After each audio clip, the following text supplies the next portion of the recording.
Good morning student. Electrician और fitter प्रथम वर्ष के छात्रों के लिए वर्कशॉप कैलकुलेशन और साइंस विषय के अंतर्गत हम लोग अध्याय 12 अर्थात क्षेत्रमिति अध्याय पढ़ रहे हैं। इस अध्याय पे आज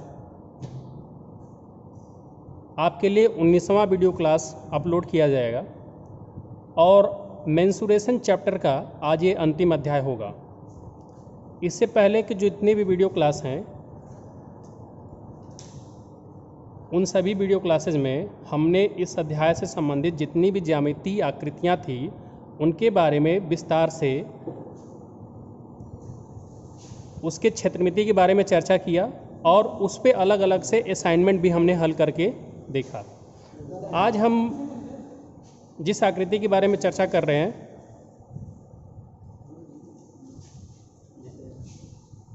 उसमें आपको एक हेक्सागोनल प्रिज्म दिखाई दे रहा है और यहाँ पे आपको एक पेंटागोनल प्रिज्म दिखाई दे रहा है और यहाँ पे आपको ट्राईएंगुलर प्रिज्म दिखाई दे रहा है। ट्राईएंगुलर प्रिज्म का मतलब हो गया कि ऐसा सॉलिड जो त्रिभुज के आकार की हो। और आप यहाँ से डायग्राम मैंने बहुत क्लियर बनाया है, इस डायग्राम से आप देख करके समझ सकते हैं कि जिसका बेस तो आपको जो है समतल होगा, लेकिन ऊपर जो है त्रिभुज की तरह रचना होगी, ट्राईएंगुलर प्रिज्म। तो अगर पूछा जाए कि ट्राईएंगुलर प्रिज्म का हम आयतन कैसे ज्ञात कर सकते हैं, तो सबसे पहले आपको ट्राईएंगुलर प्रिज्म में ये देखना पड़ेगा कि इसके फेस साइड पे जो त्रिभुज है उसका क्षेत्रफल हम कैसे ज्ञात करेंगे। तो त्रिभुज का क्षेत्रफल ज्ञात करने की आपको बहुत सारी विधियाँ बताई गई थी। अब अगर हम इस फेस का क्षेत्रफल ज्ञात कर लेते हैं, उसमें अगर हम इस हाइट का जो आपको ये लंबाई दी गई है इसका गुणा कर देंगे तो हमें क्या उसका ज्ञात हो जाएगा, आयतन, जिसको हम क्या बोलते हैं, वॉल्यूम।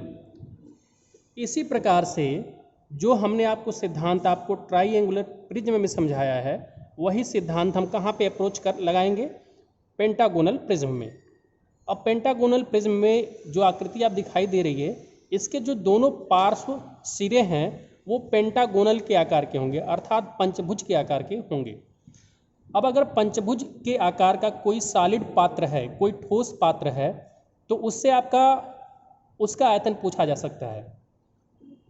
तो अभी तक हमने तो सिलेंडर का आयतन देखा है, गोले का आयतन देखा है।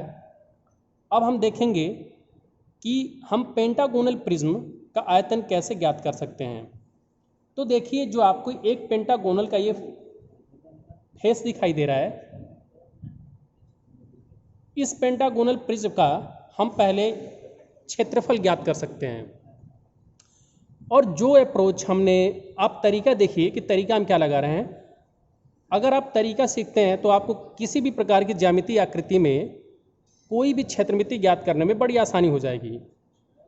तो इस पेंटागोनल प्रिज्म में आप देखिए कि ये जो फेस या जो पार्श्व हिस्सा है इसका हम क्षेत्रफल ज्ञात कर लेते हैं और इस क्षेत्रफल में जो इसकी लंबाई है या जिसको h से प्रदर्शित किया गया है उसका गुणा कर देंगे तो इस पूरे पेंटागोनल प्रिज्म का हमें आयतन पता चल जाएगा। और यही अप्रोच हम लगाएंगे हेक्सागोनल प्रिज्म के लिए। तो इससे पहले जो हमने वीडियो क्लासेस पढ़ा था या जो आपको पढ़ाया गया था उसमें हमने आपको हेक्सागोनल आकृति का क्षेत्रफल ज्ञात करने का सूत्र बताया था। और हेक्सागोनल जो ज्यामितीय आकृति होती है वो एक षटभुज होगी जिसमें 6 भुजाएं होंगी और हेक्सागोन का अर्थात षटभुज का जो क्षेत्रफल होगा वो 6 गुणे समबाहु त्रिभुज का क्षेत्रफल के बराबर होगा। और समबाहु त्रिभुज का क्षेत्रफल हर एक छात्र को मौखिक रूप से याद होना चाहिए, जिससे आपका जो है समय हर परीक्षा के लिए बचत होगी। तो हम षटभुज का क्षेत्रफल समबाहु त्रिभुज के क्षेत्रफल की सहायता से ज्ञात कर सकते हैं और इस हेक्सागोन का क्षेत्रफल एक समबाहु त्रिभुज के क्षेत्रफल का 6 गुना होगा। और जो मैंने आपको सूत्र में भी लिखाया था, यहाँ से आपको बातें जो कैप्चर करने वाली है या जो बातें पकड़ने वाली है, तो हमने आपको ये बताया कि एक षटभुज का जो क्षेत्रफल होगा वो 6 समबाहु त्रिभुज के क्षेत्रफल के बराबर होगा। अब आपको ये देखना है कि जो हमने अप्रोच ट्राईएंगुलर प्रिज्म अर्थात त्रिभुजी प्रिज्म के लिए निकाला था और जो अप्रोच हमने पेंटागोनल प्रिज्म के लिए लगाया था वही अप्रोच हेक्सागोनल प्रिज्म पे भी अप्लाई किया जाएगा और इस हेक्सागोनल प्रिज्म का हम आयतन ज्ञात कर लेंगे। इसमें जो क्षेत्रफल है उसमें इस लंबाई का गुणा कर देंगे तो हेक्सागोनल प्रिज्म का हमें आयतन मालूम हो जाएगा और वही आयतन का हमने सूत्र लिख भी दिया है। तो इस तरह से जो मैंने आपको बात बताई है ये आपके दिमाग में काफ़ी समय तक स्टोर रह सकती है और यहाँ पे आप फार्मूला याद रख लेंगे तो और बेस्ट होगा। तो हेक्सागोनल बार का, जिसको हम हेक्सागोनल प्रिज्म भी कह सकते हैं, इसका जो आयतन होगा हेक्सागोन का क्षेत्रफल गुणे ऊंचाई। अब अगर पूछा जाए कि हेक्सागोन का या जो हेक्सागोनल प्रिज्म है इसका लेटरल सरफेस एरिया कितना होगा, तो आपको पता होना चाहिए कि जो हेक्सागोनल प्रिज्म होगा उसमें जो साइड होंगी कितनी होंगी, 6 साइड होंगी। और अगर आपको एक साइड का लेटरल सरफेस एरिया मालूम हो जाता है तो उसमें 6 का गुणा करने से आपको पूरे हेक्सागोन का लेटरल सरफेस एरिया हम किसको बोलते हैं, जो वक्र पृष्ठ का क्षेत्रफल होता है वही लेटरल सरफेस एरिया कहलाता है। और लेटरल सरफेस एरिया के बारे में आपको बेलन में भी समझाया गया था। यहाँ से आप देखेंगे कि जो लेटरल सरफेस एरिया आएगी वो 6 गुणे हेक्सागोनल बार की लंबाई गुणे हेक्सागोनल की भुजा। तो आपका 2 पॉइंट यहाँ से क्लियर हो गया और 2 पॉइंट आपको याद रखना है। एक तो आपको हेक्सागोनल का आयतन, क्योंकि ये नई प्रकार की ज्यामितीय आकृति है, आपने हाई स्कूल तक इसमें नहीं पढ़ा होगा, बाकी ज्यामितीय आकृति तो आपने पढ़ा होगा। तो यहाँ से आपको 2 चीज़ें याद रखनी है, एक हेक्सागोन का आयतन कैसे निकलता है वो भी मैंने आपको बताया है और उसका सूत्र भी बता दिया। सेकेंड पॉइंट हमने बताया है, ध्यान रखिएगा कि मेंसुरेशन में वक्र पृष्ठ के क्षेत्रफल और संपूर्ण पृष्ठ के क्षेत्रफल से प्रश्न ज़्यादा पूछे जाते हैं, इसलिए आप इनका सूत्र याद रखिए। या तो अगर आपके पास जो हम तरीका सिखा रहे हैं उस तरीका से आप इसका सूत्र बड़े आसानी तरीके से याद कर सकते हैं। कैसे? जो लेटरल सरफेस एरिया होगा, मान लीजिए कि ये एक जो सरफेस है, एक पृष्ठ, तो ये हुआ, 3 पृष्ठ आपको आंखों से दिखाई देगी क्योंकि ये 3D आकृति है, 3 डायमेंशनल है, तो 3 साइड आपको दिखाई नहीं देगी जो पीछे छिपी हुई होगी। इस प्रकार से हम ये मान सकते हैं कि इस हेक्सागोनल आकृति में 6 फेसेज होंगे, 6 सतह होगी। तो अगर एक सरफेस का हम एरिया निकाल लेते हैं और उसमें 6 का गुणा कर देते हैं तो हमें पूरा क्या पता चल जाएगा, लेटरल सरफेस एरिया। और हम अगर टोटल सरफेस एरिया मालूम करना चाहेंगे हेक्सागोनल बार का, तो देखिए टोटल सरफेस एरिया क्या होता है कि ये जो हेक्सागोनल प्रिज्म है इसके कुल क्षेत्रफल को, इसका जो पार्श्व वाला क्षेत्रफल है वो भी, और ये जो आपका जो है लेटरल सरफेस एरिया है वो भी अगर सम्मिलित कर लिया जाए तो ये आपका होता है टोटल सरफेस एरिया। और टोटल सरफेस एरिया के लिए तब सूत्र क्या बनेगा, हेक्सागोनल बार का लेटरल सरफेस एरिया प्लस 2 गुणे हेक्सागोन का पार्श्व का क्षेत्रफल।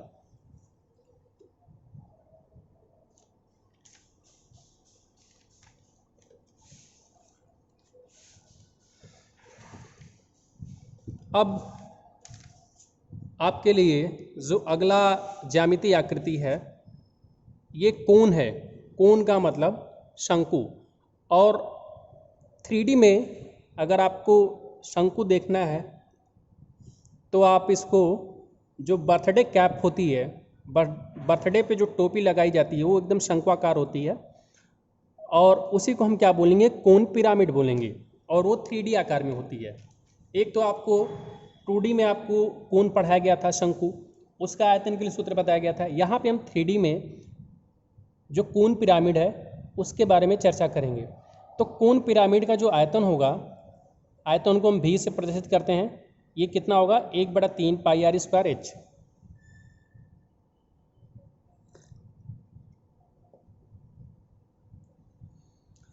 फिर अगर शंकु का वक्र पृष्ठ पूछा जाए, वक्र पृष्ठ का मतलब कि जो उसकी तिर्यक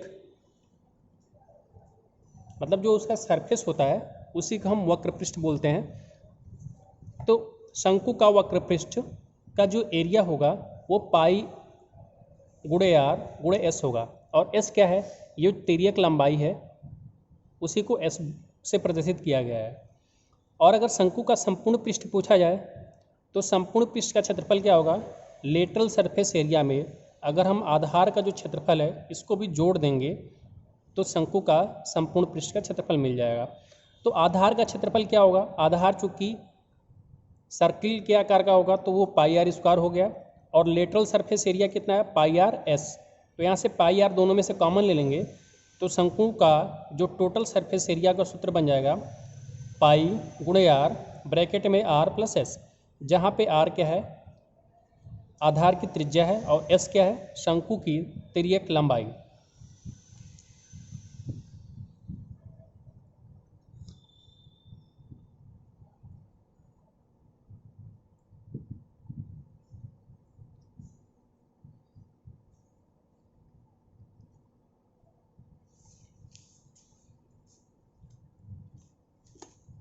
अब जो अगला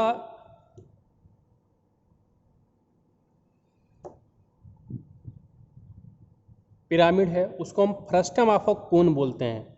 फ्रस्टम का मतलब है छिन्नक, फ्रस्टम ऑफ ए कोन का मतलब हो गया शंकु का छिन्नक। अब इसका मतलब क्या होता है, आइए इसको समझते हैं।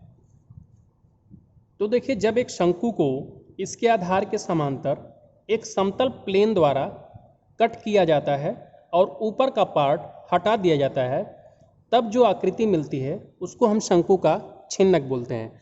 अब आपको इस डायग्राम में देखना है कि जो बातें हमने बोली है छिन्नक की परिभाषा में, वही मैं आपको यहाँ से डायग्राम में दिखाता हूँ। तो यहाँ से आपको एक कोन दिखाई दे रहा है, एक शंकु। इस शंकु का ये आधार हो गया जो कि समतल होगा।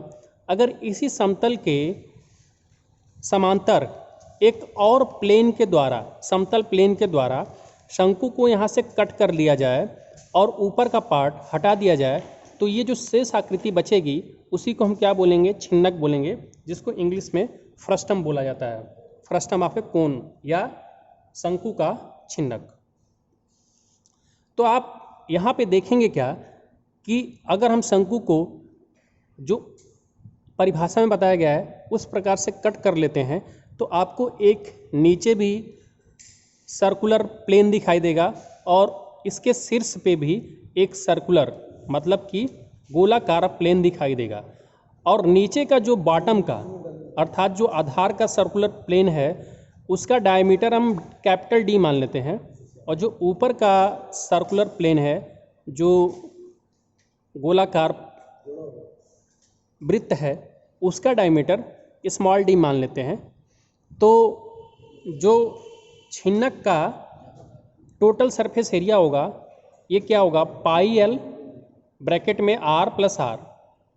कैपिटल आर का मतलब क्या है, आधार की त्रिज्या, और स्मॉल आर का मतलब क्या है, जो ऊपर वाला आपको सर्किल मिल रहा है उसकी त्रिज्या, और प्लस एरिया ऑफ बॉटम, नीचे वाले आधार अर्थात सर्कुलर प्लेन का क्षेत्रफल प्लस ऊपर वाले सर्कुलर प्लेन का क्षेत्रफल। तो टोटल सरफेस एरिया के लिए आपको ध्यान ये देना होता है कि अगर कोई भी ज्यामितीय आकृति है या कोई भी 3D आकृति है तो अगर हमें उसको पूरा कवर करना होगा तो उसका क्षेत्रफल, कुल क्षेत्रफल कितना होगा, वही टोटल सरफेस एरिया कहलाता है। और केवल कर्व सरफेस को, जो उसका कर्व वक्राकार पृष्ठ है उसको कवर करना है, या वक्राकार पृष्ठ का जो क्षेत्रफल होता है उसको हम बोलते हैं लेटरल सरफेस एरिया। यहाँ से हमने शंकु का जो छिन्नक है उसके आयतन का सूत्र लिखा है। तो शंकु के छिन्नक का आयतन का सूत्र क्या होगा, पाई बटे में 3 इंटू एच। ये सूत्र आप याद रख सकते हैं जो शंकु का सूत्र है उसकी मदद से। शंकु के सूत्र में हमने क्या बताया था, 1/3 पाई एच, आपको यहाँ पे भी दिखाई दे रहा है 1/3 पाई एच, ब्रैकेट में आधार की जो त्रिज्या है उसका स्क्वायर प्लस ऊपर वाले सर्कुलर प्लेन की त्रिज्या का स्क्वायर प्लस दोनों ही त्रिज्याओं का गुणनफल, और इसका मात्रा क्या हो जाएगा, यूनिट का क्यूब।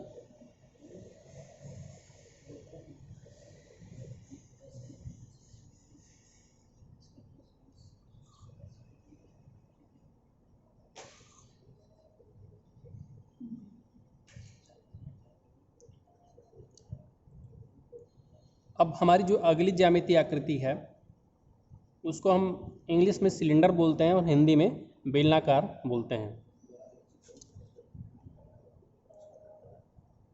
तो बेलना, अगर इसकी परिभाषा देखा जाए तो यह एक ऐसा प्रिज्म है जिसका टॉप और बॉटम सरफेस समान क्षेत्रफल के होते हैं और सर्कुलर होते हैं। अब जो बातें मैंने आपको परिभाषा में लिखी है उसी बात को डायग्राम के माध्यम से आपको समझा रहा हूँ। तो देखिए, ये जो मैंने बोला है कि यह एक ऐसा प्रिज्म है जिसका टॉप सर्कुलर भी है और इसका बॉटम भी सर्कुलर है, लेकिन इन दोनों का जो क्षेत्रफल है वो समान है। तो इसी को हम क्या बोलेंगे? सिलेंडर बोलेंगे। अब सिलेंडर के क्षेत्रमिति के बारे में हम लोग चर्चा कर लेते हैं। क्षेत्रमिति में हम सिलेंडर के वक्र पृष्ठ एरिया, संपूर्ण पृष्ठ एरिया तथा आयतन के बारे में आपको समझाएंगे। तो आपको कुछ इसमें डायमेंशन ध्यान देना होगा। इस शंकु का डायमीटर हमने d ले लिया है। इस शंकु की ऊंचाई हमने इस बेलन का डायमीटर हमने d ले लिया है। इस बेलन की ऊंचाई हमने h ले लिया है। अब देखते हैं कि इन्हीं दो माने गए राशियों के संदर्भ में हमारा बेलन का लेटरल सरफेस एरिया अर्थात कि वक्र पृष्ठ का क्षेत्रफल क्या होगा। तो लेटरल सरफेस एरिया, जिसको हम वक्र पृष्ठ का क्षेत्रफल बोलेंगे, इसका सूत्र क्या बन जाएगा? 2πr × h। अब मैं आपको ये बताता हूँ कि ये सूत्र 2πr × h कैसे आ जाता है। तो आप ध्यान दीजिए कि ये जो आपको डायग्राम में सिलेंडर दिखाई दिया गया है, इसमें आपको नीचे एक सर्कुलर प्लेन दिखाई दे रहा है। तो इस सर्कुलर प्लेन का अगर हम परिधि मापना चाहेंगे तो परिधि क्या होगा? 2πr होगा। अब एक चीज़ जान लीजिए कि अगर इस नीचे वाले सर्कुलर प्लेन की परिधि 2πr है और इसमें अगर हम h का गुणा कर दें जो कि शंकु की ऊंचाई है, तो हमें शंकु का वक्र पृष्ठ का क्षेत्रफल ज्ञात हो जाएगा। और यही हमने सूत्र में भी लिखा है, 2πr × h।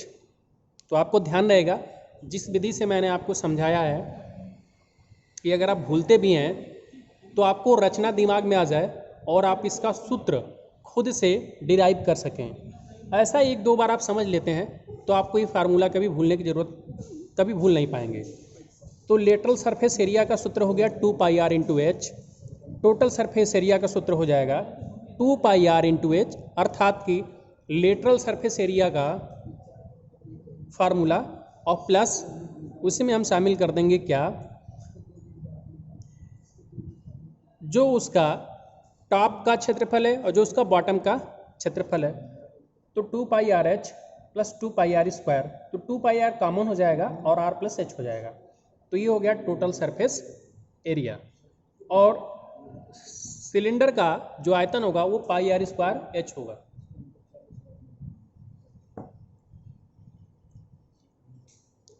सिलेंडर का जो आयतन होगा, आयतन ही बराबर ये क्या हो जाएगा? πr² × h। तो ये सिलेंडर के आयतन का सूत्र होगा πr² × h।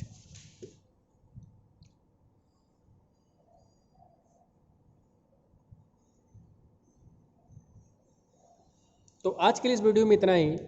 वीडियो देखने के लिए धन्यवाद।